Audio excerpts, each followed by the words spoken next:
Fala pessoal, sejam bem-vindos, começando mais um vídeo com muitas informações importantes. Mas antes, eu peço para que você se inscreva no canal, deixe o seu like e compartilhe o vídeo com o máximo de pessoas. Giro na tela e notícias a seguir.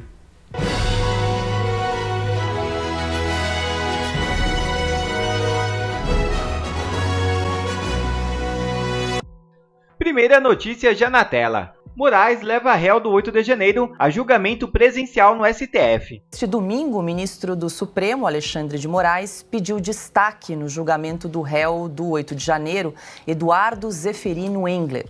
Agora, os ministros terão de discutir o processo de Engler em sessão presencial transmitida pela TV Justiça. O processo contra Eduardo era analisado em sessão virtual, que teve início no último dia 27 de outubro e tinha previsão de terminar nesta terça-feira.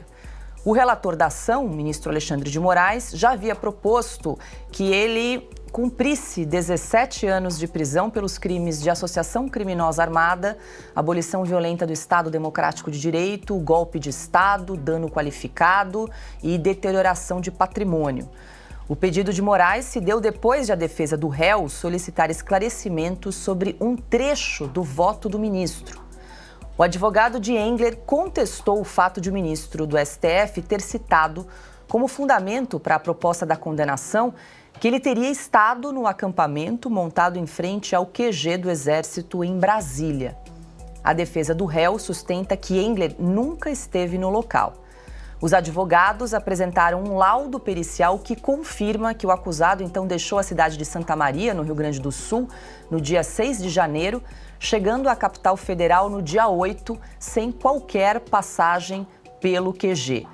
Bom, Augusto, com essa movimentação, com esse pedido de destaque do ministro Alexandre de Moraes, então o placar do julgamento no STF, ele é zerado, né? E o relator então terá de apresentar um novo voto sobre o caso desse Eduardo Engler.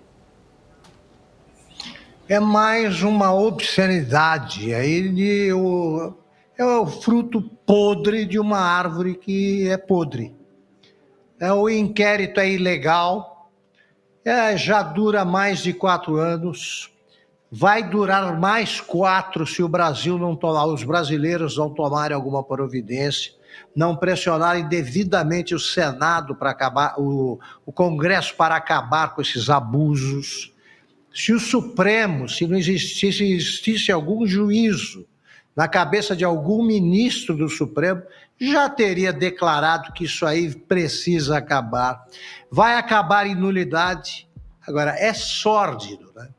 É sórdido ver um juiz que se expressa de maneira precária, para dizer o mínimo, né? Não dá para entender direito o que ele fala, contrariando tudo que escreveu, tudo que defendeu, a sabatina, que é o chá de senhoras, lá no Congresso, fazendo tudo isso, se achando o reizinho do Brasil. E os parlamentares não exercitam o seu direito de acabar com esse, e o seu dever, eles deviam cumprir também, de acabar com esse tipo de abuso que já o povo brasileiro não aguenta mais. E o Supremo, que deveria ser uma instituição que age com discrição, com moderação, hoje tem a sua escalação, o timão da toga, aí conhecida por todo o Brasil. O brasileiro não sabe a escalação da seleção, sabe quais são os 11 ministros do Supremo e não gosta de nenhum. Pelo menos o Brasil, que tem mais de 5 neurônios na cabeça, né, e não é só um poço de esperteza também. Deltan Dallagnol desmascara GLO de Lula e Flávio Dino e diz que não serve para nada. É muito estranho isso que está acontecendo. É muito estranho. Eu poderia dizer que essa medida, essa GLO decretada pelo Lula, ela é ao mesmo tempo, para usar uma expressão americana, underreaching e overreaching. O que eu quero dizer com isso? Ao mesmo tempo, ela é underreaching, ela alcança menos do que deve, e ao mesmo tempo ela consegue ser overreaching, ela consegue alcançar mais do que deve. Eu vou explicar isso. Em primeiro lugar, concordando aqui com as preocupações que as pessoas colocaram, ela não alcança uma série de situações que deveriam ser alcançadas. Ela não alcança o estado da Bahia, onde a gente tem o maior número de homicídios do nosso país. Ela não alcança todos os portos, ela não alcança todos os aeroportos. E, ao ela fazer uma escolha fatiada de alguns portos e aeroportos, ela não está resolvendo o problema. Por quê? Porque não está fechando outros canais de circulação de armas, de munições, de drogas. Ao fechar 3, 4 portos, aeroportos aí, e não fechar outros, as drogas, as armas podem circular para os outros e ir pela via rodoviária até o Rio de Janeiro. Isso é óbvio. Então, qual é o sentido de fazer uma garantia da lei e da ordem em alguns aeroportos e portos de modo muito restrito, num país de dimensão continental em que você tem rodovias abertas e não foi estabelecida nenhuma GLO nas rodovias? Então, as medidas propostas, elas não atingem, elas não são eficazes, não são aptas a alcançar o objetivo desejado. Nesse sentido, elas são underreaching, elas alcançam menos do que aquilo a que ela se propõe, menos do que o alvo a que se propõe, elas não são aptas a alcançar o alvo. Então elas têm esse primeiro conjunto de problemas. Elas não são aptas, não são eficientes, não são efetivas. Agora tem um segundo conjunto de problemas. É o fato de que elas são overreaching, elas vão além daquilo que deveria ir. E por que vai além? Porque lá, quando você vai olhar os artigos, as regras que regem isso, do decreto que regula o artigo 144 da Constituição, se coloca lá que só se consideram esgotados os meios dos estados, os meios das polícias ordinárias para cuidar da segurança pública quando esses meios forem indisponíveis, ou seja, a polícia está colocada fora de circulação, esses meios forem inexistentes, não tem uma polícia, ou for insuficiente ao desempenho regular da missão constitucional. Tem que ser algo muito especial, algo muito excepcional. E a gente até pode compreender que existe algo muito excepcional em relação ao que aconteceu no Rio de Janeiro. Mas por que São Paulo? Por que o Paraná? O que aconteceu ali de específico para demandar uma atuação, uma GLO em São Paulo, onde ela não foi demandada, que é de um estado, de um possível candidato daqui a poucos anos às eleições presidenciais? Por que colocar no Paraná, que é governado por um outro potencial candidato a daqui a alguns anos à presidência da República, e não colocando mais uma vez lá na Bahia, estado governado pelo PT, com índices horríveis de segurança pública? Então, além dessas medidas, elas estabelecerem menos do que o necessário para alcançar o propósito, elas vão além. Elas violam o próprio conteúdo, o próprio texto do decreto, porque não houve nenhuma sinalização, nenhum diagnóstico de que no Paraná, São Paulo, os mecanismos ordinários estão indisponíveis, não tem nada disso, não tem nada de que sejam inexistentes, e nenhuma indicação concreta, agora recente, nada que aponte que sejam insuficientes. E se são, os primeiros mecanismos que têm que acontecer é o aumento da segurança pública, é o reequacionamento da segurança pública dentro do próprio Estado. Existe segurança pública suficiente no Estado do Paraná, no Estado de São Paulo, para você redirecionar eventualmente para a área de fronteira. Foram adotadas essas medidas? Não foi. Veio um GLO de cima para baixo. O que, mais uma vez, causa estranheza, causa surpresa. Como o Emerson disse, é muito difícil de entender o que se está buscando fazer por meio dessa GLO. E vejam que as medidas a serem adotadas, segundo o Flávio Dino, são de duas ordens. Uma primeira ordem de medidas são as medidas logísticas. Em relação às medidas logísticas, que são de exército atuando nos portos e nos aeroportos, como eu disse, são medidas insuficientes para o objetivo pretendido, porque as drogas, as munições, as armas podem vir por outros aeroportos e portos e serem transportados por via rodoviária. São medidas também que vão além do que o devido, porque estão atingindo São Paulo, Paraná, outros estados, quando não estão atingindo a Bahia, de modo muito estranho. Agora tem um segundo conjunto de medidas que foram anunciadas, que seriam medidas de inteligência financeira. Gente, essas medidas de inteligência financeira, o que são isso? Bom, a gente tem um Conselho de Controle de Atividades Financeiras, que é um órgão federal que fica toda hora monitorando possíveis operações de lavagem de dinheiro no sistema financeiro. Então, o que esse órgão faz? Ele recebe comunicações dos vários bancos. Então, tá lá o Bradesco atuando, o Itaú atuando, o Banco do Brasil, e de repente o Banco do Brasil vê uma conta com movimentação de milhões de reais quando a pessoa é isenta perante a Polícia Federal.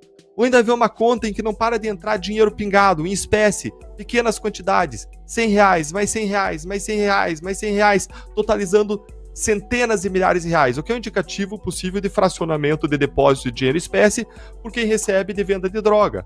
Então, esses bancos, toda hora eles estão comunicando o COAF. O COAF tem um mega sistema de informações. E nesse mega sistema de informações, eles vão recebendo esses inputs, essas informações dos diferentes bancos, vai analisando e vai vendo, olha, aqui possivelmente tem uma lavagem de dinheiro, aqui possivelmente tem uma lavagem de dinheiro, aqui tem uma pessoa que abriu conta que tem um antecedente por tráfico de drogas, e vai disparando, vai recolhendo essas informações, analisando, juntando e disparando informações para os órgãos de investigação e de repressão criminal, como Polícia Federal, Polícia Civil, Ministério Público Estadual, Ministério Público Federal, e esses órgãos vão receber essas informações. Então o COAF, essa unidade de inteligência financeira, vai receber informação de imóveis comprados por uma pessoa que tem antecedentes de tráfico, por uma conta bancária movimentada por essa pessoa que tem antecedentes de tráfico, que está com altos volumes financeiros, vai formar um pacotão de informação, vai formar um pacote e vai mandar lá para o Ministério Público Federal. E aí o procurador da República, como eu atuava no Ministério Público, por exemplo, ia receber essa informação, ia receber esse relatório do COAF, ia começar uma investigação, ia fazer buscas e apreensões, ia fazer quebras de estilo bancário, fiscal, ia aprofundar as investigações. Bom, o Flávio Dino disse que eles vão fazer medidas de inteligência financeira. E a questão é, quais medidas de inteligência financeira? Por que precisa de uma GLO para fazer medidas de inteligência financeira? Não faz sentido isso. Não precisa de exército no COAF, e mais, é só você reforçar a estrutura do COAF movendo mais servidores para lá. E mais, tudo que o COAF faz vai para o Ministério Público, vai para a polícia, e não está claro o que eles estão fazendo para incrementar as forças. Simplesmente parecer um discurso vazio, não está nada claro o que vai ser feito para aumentar a repressão desse tipo de crime por meio da inteligência financeira. Lembrando que para atuar em inteligência financeira não basta você colocar um nó cego lá, você tem que colocar uma pessoa, treinar, preparar, isso demora meses de treinamento, e a GLO tem prazo limitado. E se você quer reforçar isso, devia ter reforçado e faz tempo. Foi o que, aliás, o ministro Sérgio Moro fez quando ele entrou no Ministério da Justiça. Reforçou, encheu de gente a mais no COAF. É isso que a gente precisa fazer, ampliar o COAF, aumentar a força, aumentar os instrumentos para bloqueio financeiro. Mas não está nada claro o que vai ser feito em relação a isso. Um outro ponto muito importante, de nada adianta a gente aumentar ali a repressão se a gente não resolver o problema do judiciário. Cadê as medidas para a gente ter um judiciário menos leniente? Vamos lembrar que nós temos o 8º Poder Judiciário, a 8ª Justiça Criminal menos efetiva do mundo, segundo o World Justice Project. Ou seja, não adianta nada lá a polícia fazer o seu trabalho, o Ministério Público fazer o seu trabalho, o judiciário tem um juiz dedicado fazendo o seu trabalho, se o sistema de justiça é feito para não funcionar em relação aos grandes criminosos do Brasil, sejam traficantes, sejam criminosos de rua, sejam colarinhos brancos, se o sistema é feito para prender o ladrão de manhã e soltar à tarde, se o sistema é feito para colocar numa audiência de custódia, que o juiz vai receber lá o traficante, o ladrão, o pequeno traficante, vai receber o policial junto e vai interrogar quem? O traficante não, vai interrogar o policial dizendo: bateu no criminoso? Violentou o criminoso? Criminoso, você tem alguma reclamação? Você foi torturado? Esse é o tipo de pergunta que vai acontecer numa audiência de custódia, em que o policial que acabou de prender o cara vai se sentir completamente desmoralizado. E no final da audiência de custódia, o mais provável é que o juiz diga: olha só, a gente vai começar esse caso, essa investigação, mas não vamos manter o cara preso, vai pra rua e devolve o cara pra rua.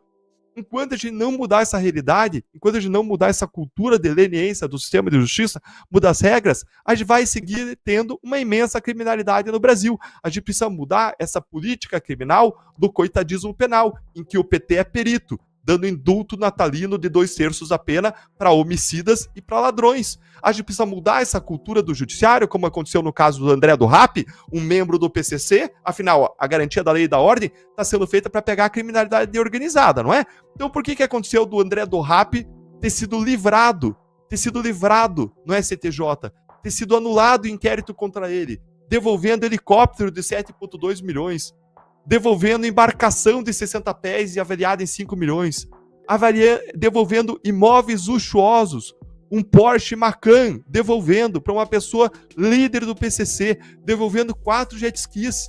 Enquanto a gente não muda isso, a gente não muda a realidade. Vamos lembrar ainda que nesse ano, o STJ, numa outra decisão, deu liberdade para um homem preso com 66 quilos de maconha na sua casa. A polícia abordou ele, encontrou 42 gramas de maconha, ele autorizou os policiais a entrarem na casa, ali foram encontradas drogas, balança de precisão, material para embalar entorpecentes, mas o STJ entendeu que a autorização daquela pessoa para que os policiais entrassem na casa foi dada em uma situação desfavorável. Gente, não tem prova de tortura, não tem prova de abuso, não tem prova de violência policial, não tem nada. Só que o STJ entendeu que era uma situação desfavorável. Claro que é uma desfavorável. O cara tá cometendo crime, tá sendo pego por agente da lei. É lógico, tem que ser desfavorável. Se for favorável para ele, aí que tá errado. Aí a gente precisa refundar o país. É claro que é desfavorável, mas aí você vai anular a busca e apreensão, a entrada na residência que apreendeu dezenas de quilos de droga. E tem várias outras decisões que a gente poderia mencionar que tornam o nosso país uma vergonha no combate ao crime. Agora, o que é que o secretário de Justiça, o ministro de Justiça, e o que é que o Lula estão fazendo para mudar essa realidade? Nada. Absolutamente nada. O que mostra que o ministro da Justiça está absolutamente perdido no combate à criminalidade. Absolutamente perdido. Não tem nada para combater a criminalidade organizada de consistente. Como eu disse, essas medidas, essa GLO, que nem faz sentido. O Emerson está tentando entender. Emerson, talvez seja por ignorância, burrice. Às vezes a hipótese mais fácil é que explica os fatos. Talvez simplesmente seja falta de competência e de visão, porque eu também não consigo entender. E mais, eles não fazem nada para combater a criminalidade organizada, nada para reduzir índices de homicídio, nada de concreto para mudar esse sistema de justiça que, num dia, o policial prende, e não é nem no dia seguinte, no mesmo dia, como numa porta giratória, a justiça solta. Moraes atende pedido da PGR e ação sobre vaquinha de Bolsonaro vai para a PF. O ministro do Supremo Tribunal Federal, Alexandre de Moraes, atendeu a um pedido da Procuradoria-Geral da República e encaminhou nesta segunda-feira para a Polícia Federal o caso da vaquinha feita por apoiadores para o ex-presidente Jair Bolsonaro. Com isso, a PF investigará as doações recebidas por Bolsonaro via Pix, que somam 17 milhões, entre os meses de janeiro e julho deste ano. No mês passado, o subprocurador da República, Carlos Frederico, pediu à corte para que a PF examine se os doadores da vaquinha estão entre os investigados pela PF no inquérito das milícias digitais. Conforme requerido pela Procuradoria-Geral da República, encaminhem-se os autos à Polícia Federal, coordenação de inquérito nos tribunais superiores para as diligências necessárias, determinou Moraes. Outra notícia na tela. Desespero. Pacheco manda recado e diz que não é menino. Não vai me colocar em uma caixinha. O presidente do Senado Federal, senador Rodrigo Pacheco, rebateu nesta segunda-feira as críticas de que tem acenado ao bolsonarismo em alguns temas, visando sua sucessão na presidência da Casa Alta e as eleições de 2026. Assim como dei voz e vez para a oposição ao governo Bolsonaro, agora faço isso. Não vou permitir que me coloquem em uma caixinha, disse Pacheco no evento BTG Pactual em São Paulo. O congressista participou remotamente porque ficou em Brasília no feriado e nesta segunda-feira para angariar votos para a reforma tributária. Confirmou que a proposta será votada nesta semana na Casa Alta. O presidente do Senado disse que fica incomodado quando é criticado por pautar e defender pautas que visam mudar o STF. Respondia a uma pergunta que citou as críticas que a presidente do PT e deputada federal Gleisi Hoffmann fez a ele. No parlamento, talvez eu tenha sido o que mais defendeu o STF nesses momentos de crise. Me incomoda muito as críticas de quem às vezes fala sem ter a menor noção do que está falando, disse Pacheco. De acordo com Pacheco, as pautas em discussão no Senado sobre limitar decisões monocráticas e mandato fixo para ministros do STF são um aprimoramento. Datena se afasta da TV. José Luiz Datena decidiu afastar-se temporariamente do seu programa Brasil Urgente a fim de se recuperar de 3 procedimentos cirúrgicos. O apresentador falou diretamente do Hospital Sírio-Libanês, em São Paulo, no qual compartilhou informações sobre o seu estado de saúde, mencionando que ainda não está completamente restabelecido e prevendo um período adicional de 2 a 3 dias. Bom, quer receber mais conteúdos como esse? Então inscreva-se agora mesmo no canal, deixe o seu like e compartilhe o vídeo com o máximo de pessoas. Assim você vai estar me ajudando demais. Fico por aqui, um forte abraço e que Deus abençoe a todos. Brasil acima de tudo e Deus acima de todos.